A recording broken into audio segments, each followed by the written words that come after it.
লিখেছেন বোবা মানুষেরা কিভাবে নামাজ পড়বে, তারা তো কিরাত পাঠ করতে পারে না। মোহাম্মদ মাহদি হাসান আকন্দ লিখেছেন বুফে খাওয়ার হুকুম কি জানিয়ে বাজিত করবেন আশা করছি। আরিফুর রহমান লিখেছেন জিনের অস্তিত্ব সম্পর্কে জানতে চাই।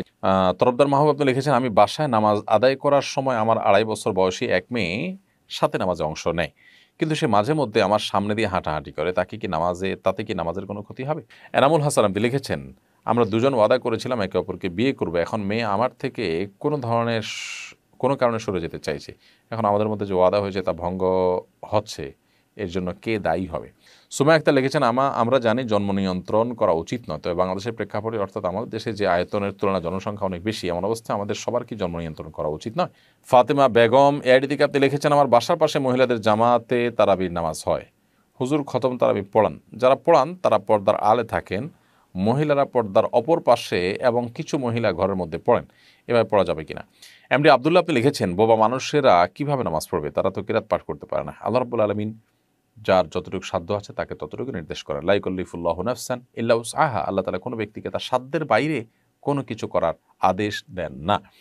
বোবা মানুষরা কেরাত উচ্চারণ করতে পারে না, অতএব তাদের জন্য কেরাত পাঠ করতে হবে না। তারা যদি মনে মনে পাঠ করতে পারে, তারা যদি শুনতে পায়, শুনে মুখস্থ করে মনে মনে পাঠ করতে পারে সেটা করবে, আর যদি সেটা না পারে তাহলে সেক্ষেত্রে তারা রুকু সেজদা অন্যান্য যা যা তাদের করার আছে সেগুলো তারা করবে, এবং পাঠের জায়গাতে যদি তারা শুনতে বলতে না পারে তাহলে সেক্ষেত্রে সেটা তাদের জন্য মাফ, এবং এই অবস্থায় তারা সালাত আদায় করবে। সুমাইয়া আক্তার লিখেছেন আমরা জানি জন্ম নিয়ন্ত্রণ করা উচিত নয়, তবে বাংলাদেশের প্রেক্ষাপটে অর্থাৎ আমাদের দেশে যে আয়তনের তুলনায় জনসংখ্যা অনেক বেশি, এমন অবস্থায় আমাদের সবার কি জন্ম নিয়ন্ত্রণ করা উচিত নয়? না, আমাদের জন্ম নিয়ন্ত্রণ করা উচিত নয়।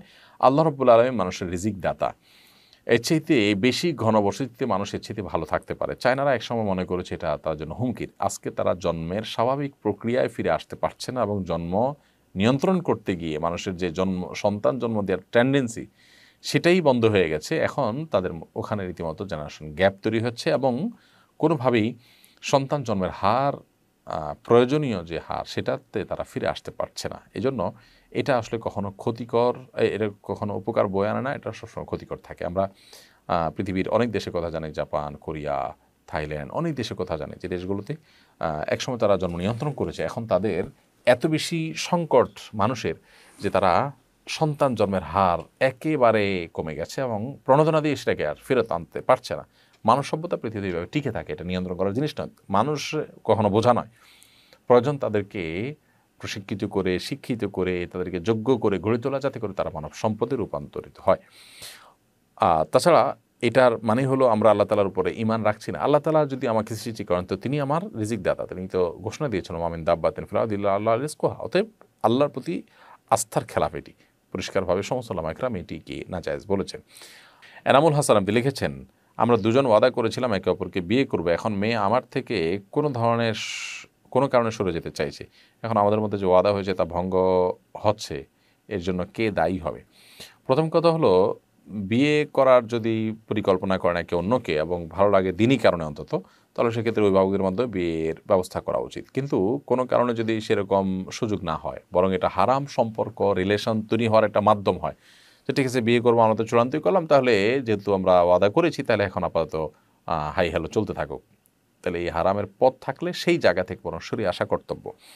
এখন মেয়ে যদি দিনই কারণে সরে যায় যে এখানে হারাম সম্পর্ক হচ্ছে, বিয়ে এই মুহূর্তে হওয়াটা সুদূর পরা হতো, কবে হবে জানি না, তাহলে আমরা এখন শুধু টাইম পাস করছি, সময় নষ্ট করছি, এরকম যদি হয় তাহলে সেক্ষেত্রে দূরে সরে যাওয়া আল্লাহর জন্য এবং হারাম সম্পর্ক থেকে বাঁচার জন্য হয়ে গেলে সেটা বরং প্রশংসনীয়। এই ওয়াদাভঙ্গ অন্যায় না, যে ওয়াদা অন্যায় কাজে মানুষকে প্ররোচিত করে সে ওয়াদা ভঙ্গ করা বরং কর্তব্য। আর যদি এই লেভেলের সমস্যা না হয়, বরং অন্য কোনো সুযোগ সুবিধার জন্য তিনি গেছেন, তাহলে সেক্ষেত্রে